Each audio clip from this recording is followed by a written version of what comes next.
la radio locale. Alors, elle est là. Isago, ça. Alors, je vais vous expliquer une petite histoire.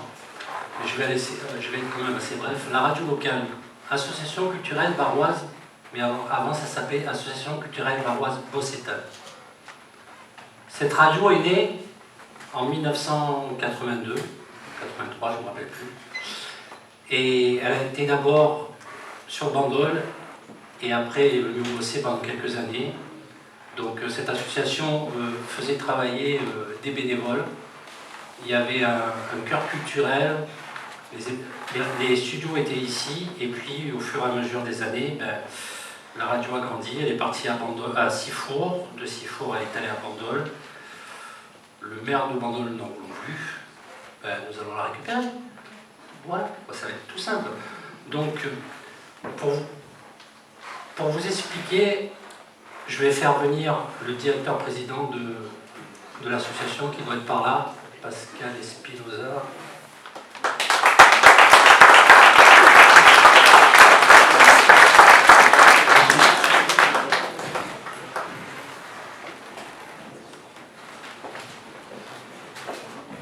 Bonsoir. Alors, je n'avais pas prévu de faire un long discours, donc j'ai prévu que 7 ou 8 pages. Donc, ça va être bien. Ça va être plus court en plus, puisque Philippe m'a aidé en présentant déjà l'association. Donc, l'association culturelle varoise qui s'appelait bien Association culturelle varoise Bossétane a été créée il y a plus de 30 ans maintenant.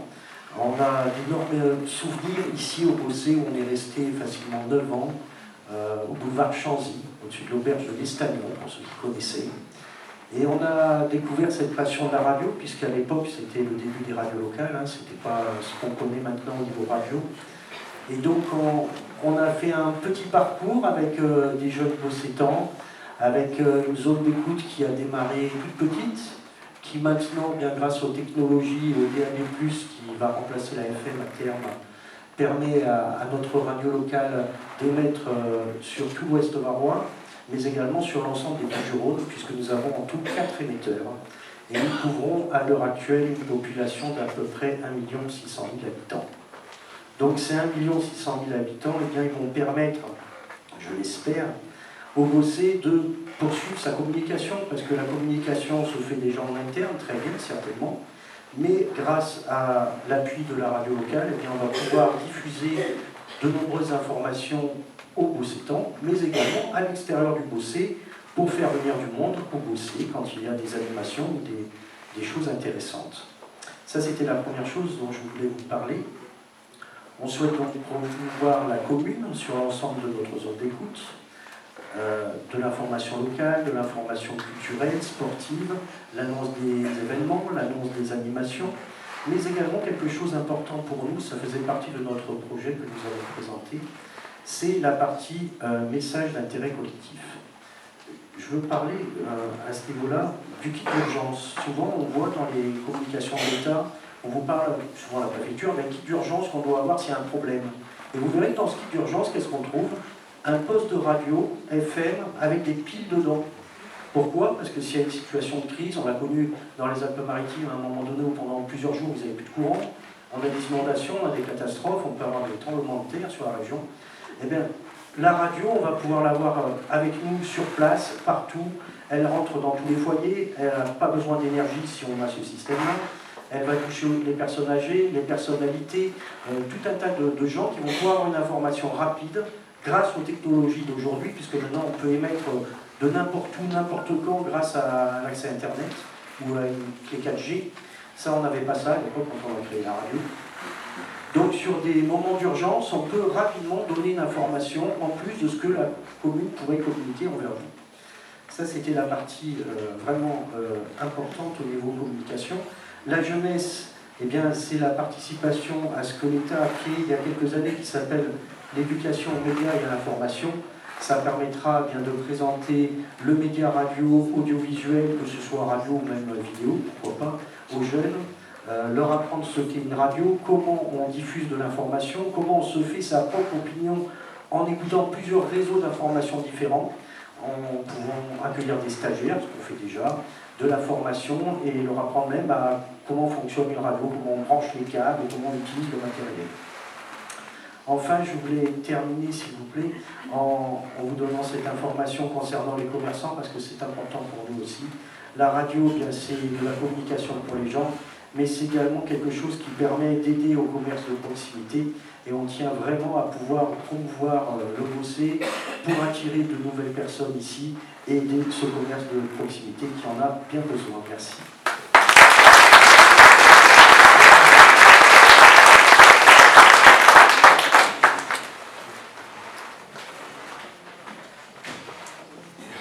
Alors,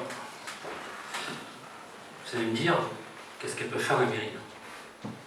Pourquoi la mairie va faire venir une association et une radio DAB+. Il faut savoir, il n'en a pas parlé, mais l'association de la radio, elle est déjà subventionnée par l'État. Donc ça, finance zéro pour la mairie. Les mairies, on peut signer une convention.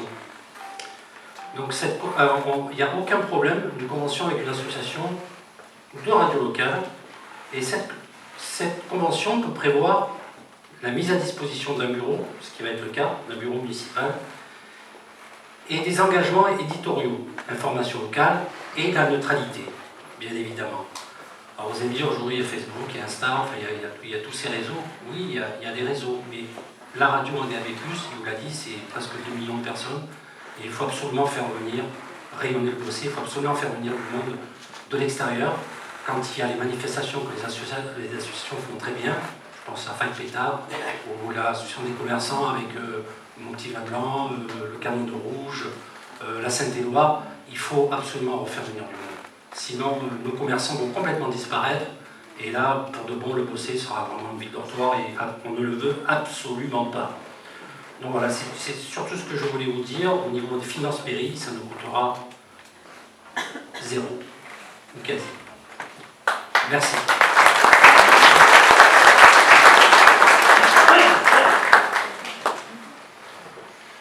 Je vais appeler donc Jacqueline Gallienne et Olivier Lemaître qui vont nous parler de solidarité, génération, souvenirs et mémoire et du CCAS.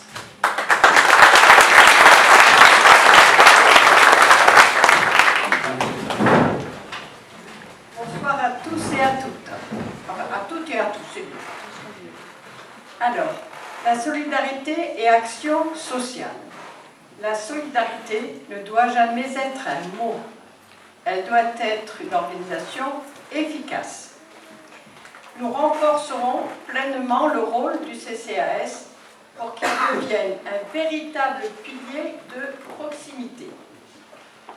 Première priorité, mieux connaître les besoins réels des habitants.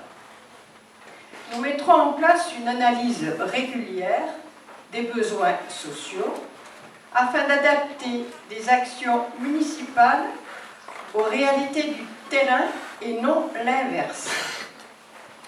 Nous créerons ou renforcerons, selon les besoins et priorités, des plans canicules et grand froid réellement opérationnels.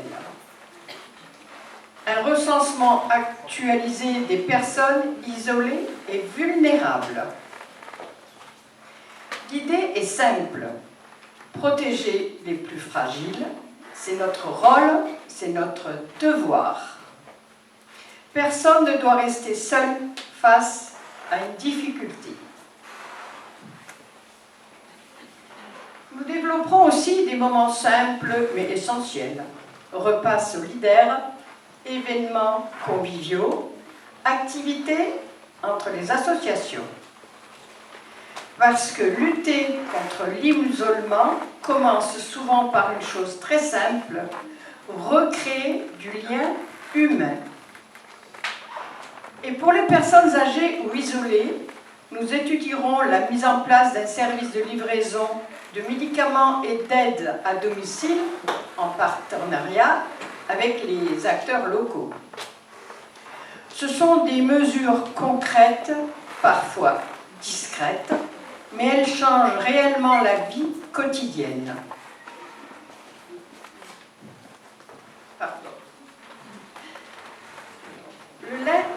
lien intergénérationnel. Notre conviction est simple. Les générations ne doivent pas coexister, elles doivent se rencontrer. Nous mettrons en place une cantine partagée senior-école. Les enfants apprennent la patience, l'écoute, le respect. Les seniors retrouvent une présence, une énergie, une joie quotidienne.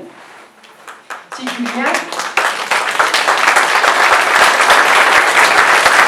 Merci. C'est du lien social concret.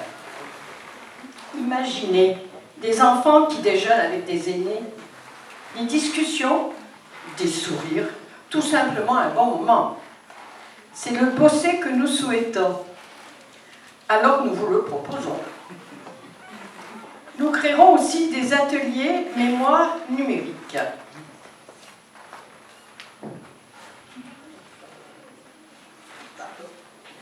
Avec le conseil des jeunes qui aideront les seniors à utiliser des outils numériques, envoyer un message, faire une démarche en ligne, rester en contact avec leurs proches, pourquoi pas.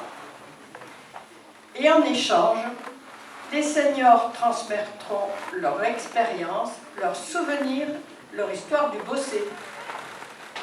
Car la mémoire locale est une richesse immense qui se doit d'être transmise. Ainsi, nous voulons organiser des rencontres, faire vivre l'histoire du village à travers ceux qui l'ont construite. Chaque génération a quelque chose à apprendre à l'autre. Car une commune équilibrée, c'est une commune où personne ne se sent inutile, mais bel et bien considéré et surtout impliqué. Merci de votre attention.